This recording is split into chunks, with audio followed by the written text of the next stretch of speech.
Mr. Chairman, we are here this morning for this courtesy call to first appreciate the good work you've been doing, shifting the trajectory of revenue generation in the history of our state to a level we've never witnessed. One thing that struck me about the management of this place, it seems to me that there is a deliberate documentation of history to ensure that the succession plan is fantastic and whoever takes over doesn't have to struggle before getting to hit the ground running. And I'm not surprised also because I've read a lot about you and to know that you are a man of honor and integrity, and so you are the best person that could have been trusted to run this place at this time in the history of our state. Mr. Chairman, the last edition of the Lugard House Monthly was deliberately dedicated to the work of this your office. When we stumbled on the information about the increment in the monthly revenue generation, we had to go deeper and research to go back to as far back as 2015 and look at what has been done from then. And since the time you've come, we've seen consistent improvement in the revenue drive of the state. Let me also inform you that this soft copy of it has gone to different parts of the world, because every time journalists call from different parts of the country or the world asking for what His Excellency is doing, instead of us to start saying, oh, let's go and look for what he has done and send to you, we just send this publication. We've been able to record your achievement, your ability to evolve a reward system that motivates your staff to go out of their way to ensure that the revenue service consistently grow in terms of its ability to generate revenue for the state.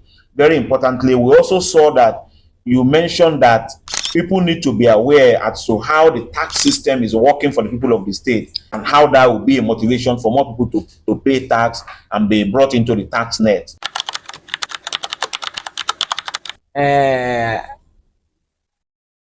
I'm happy to hear today that why we have not been having a bad image out there is because a professional is mounting the seat. Thank you so much. I'll take us back to the first tenure of our leader, His Excellency for serious bad news out there. Kogi, in fact, Kogi is being mentioned on negative side every day. Not until 2019 that I have a course of visiting many local government and whatever. And I saw the wonderful job that I have done on our secondary schools, primary and secondary school. And I said, roads again that have been constructed, some institutions that have been renovated. And I said, come, where is our media? Because I could remember vividly when Oshomole was the governor of Edo State. Anytime he mounted the podium, he said, if red roof have never entered your village, is coming. That red roof is talking about the secondary schools. He only used that to only one line to project his government, and everybody is clapping for him. Well, here we are. All our secondary and primary schools have been renovated with a blue roof, and nobody communicated it out. I said, but we have done a serious, great disservice to this man. I think Buhari himself may his soul rest in perfect peace. Then I mentioned it again when he visited our state last time, that they have offended this young man. Because project have been executed, government has doing a lot of things, nobody communicated it out. But I thank you so much that since in this administration, they have not been on the news for negative side. And unknowing to me that the man that are doing that job, a professional to the core. Thank you so much. And thank for the innovation of Lugard House Monthly. And thank for you having interest in what we are doing. I thought I'm just doing my work. I don't know, somebody was out there picking interest in what we are doing. First of all, I need to thank His Excellency, the former governor. Because when we came in 2016, as you said, that I was a technical assistant to the then chairman, distinguished Akibosheni. But and we came here, we met a rickety building here. Of course, it was a board then, not a service. Look at the law. The law for the autonomy have been signed in 2023 by the then Captain Wada. I said, we can stand on our own. Of course, as usual, people will not believe you. How will you pay salary? How about forget about this story, this autonomy? I said, no. If Lagos can, we can. If Kwara can, we can. And the governor himself agreed with it. And he said, okay, if we want to take a risk, I will sign. I will take that risk. That's where that risk has taken us to today. So without his approval for us to implement that law, because it was already a law, but to implement and give power to it, we couldn't have been here. So I thank him. And I also thank His Excellency, our current governor for giving us free hand to operate. I've never, in fact, I don't need to even take permission from it that I want to go and enforce any organization, as long as we have follow due process of the law. Now that the people are seeing what is the impact, like I said, tax collection become easier. Given the complexity of revenue generation and administration, what internal systems or performances KGIRS have put in place to ensure that critical deadlines are consistently met? Thank you so much. We are dealing with human being. And as long as we recognize that everybody is important, and also everybody should discharge his or her responsibility. For every responsibility comes with a burden. But again, in that burden also come with benefit. So as long as all these three items, responsibility, the burden of that responsibilities, and the benefit of that responsibilities, as long as we are giving people, and here what we have done is that we will give freedom for everybody. But of course, that freedom comes with a responsibility. So I allow you to exercise enough freedom. You know you are a manager, and you have a target as a manager. Of course, there's also a benefit for you being a manager, for you being managing other people. Because as a manager, there's people down the line that we are managing. My job is very simple. It's just an enabler. So enable you to do that your job. Provide those facilities that you need to do that your job. Provide the resources that you need to do your job. And then expect the result from you. And as long as you provide the result, compensation comes in too. I took over in 2021. When people are celebrating we are chairman, in fact, I'm having a sleepless night because it was at the point the revenue was dived down to the lowest ebb. In fact, the chief economic advisor to the governor, Lajinda Ali Salam, or the chairman of this, was once a chairman of this service. I served under him as a director of tax audit and later director of finance and account. Well, during his time, the revenue were cruising, in fact, reaching up to 1.3, 1.2, and in fact, the 3 billion we are even generating today was his vision then. It's a strategic vision, long time and short time analysis of okay, and the ultimate I must reach a 3B. But something, because of that, whatever, revenue was dived to the point that we are generating 750 million naira in a month, which by the time we take our 10%, we may not even pay our salary. And then salary will be delayed. Month will end and civil servants will take their salary, but people in KGIRS have not able to take their salary because the fund is not even there. Because here is a commission-based organization. When I took over, and having also been that pinch, I also feel it here. And I told the staff that this pen, I raised it up before them, and I promised them that I will not abuse this pen. It's a privilege, it's not a right. But that privilege comes with a lot of responsibility, and I will not abuse it. And by God's grace, here we are. Before then, if you come into the revenue, this organization as a revenue officer, as a manager, even as a director, then that I was, my salary still remained constant. That's why after 7 years, no additional 100 that added to my salary. So the first thing I did was to say, okay, look, even in civil service, there's what to call steps, notches. Let's implement it.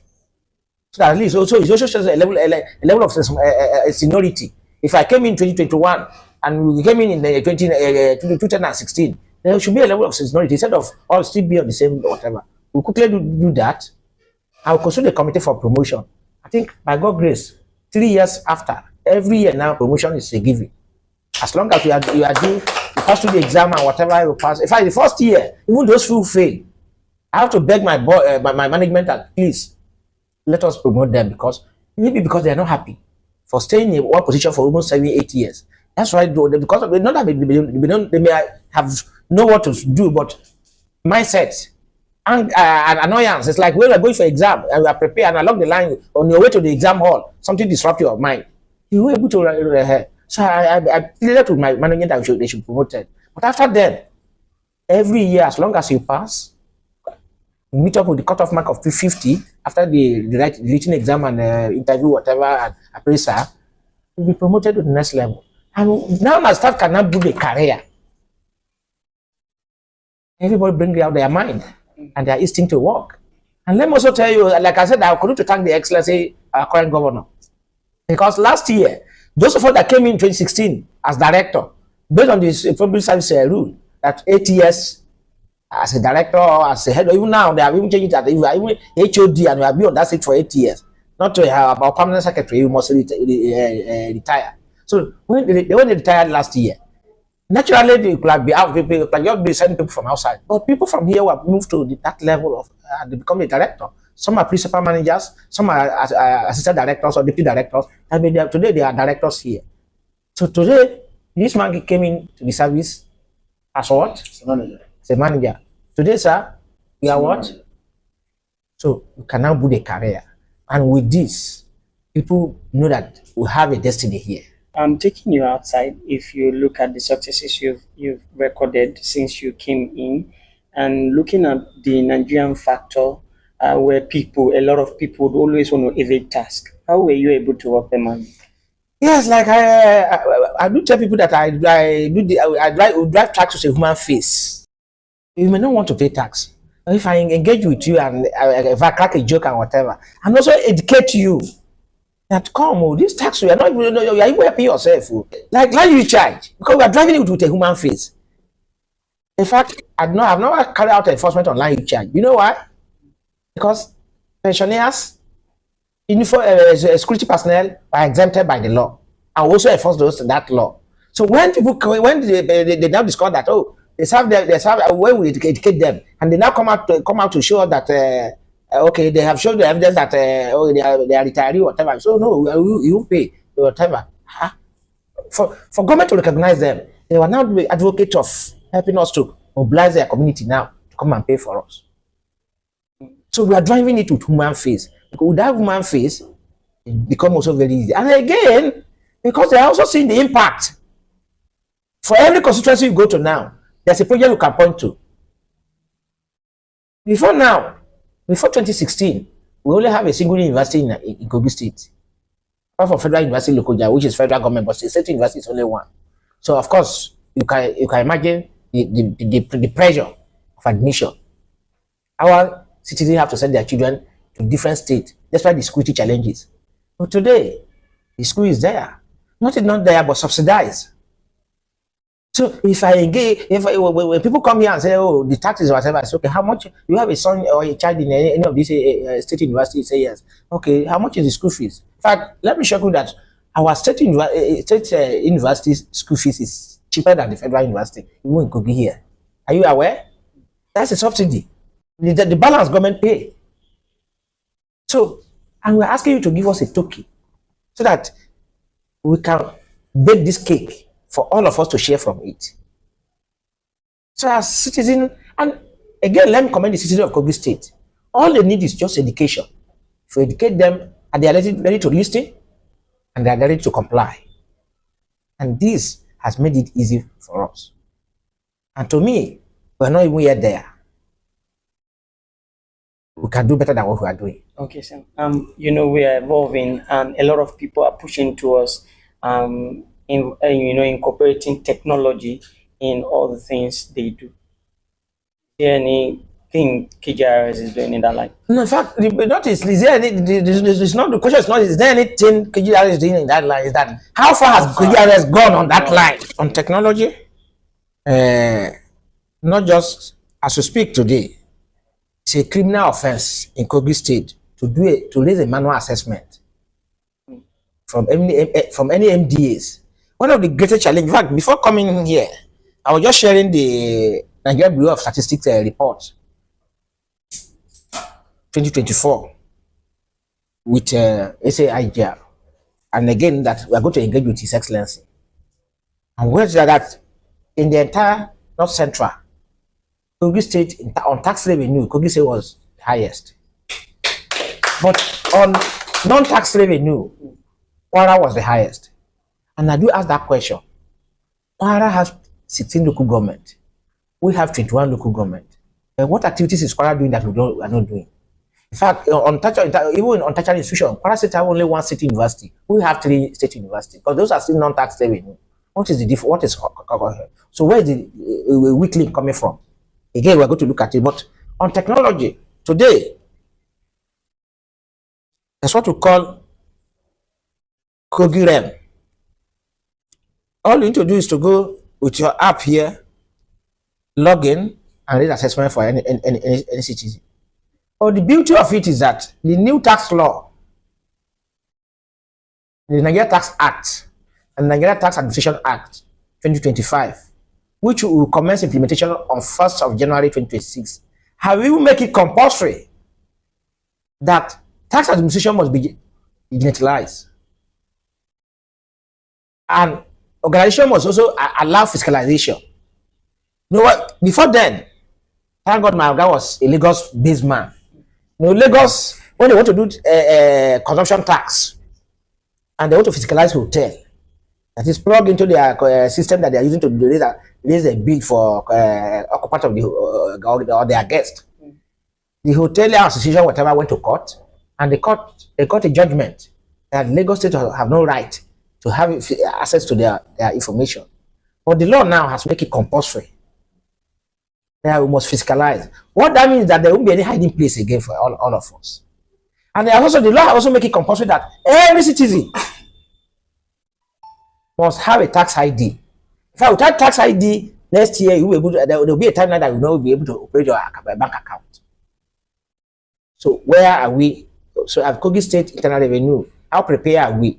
I can assure you that we are very, very much prepared.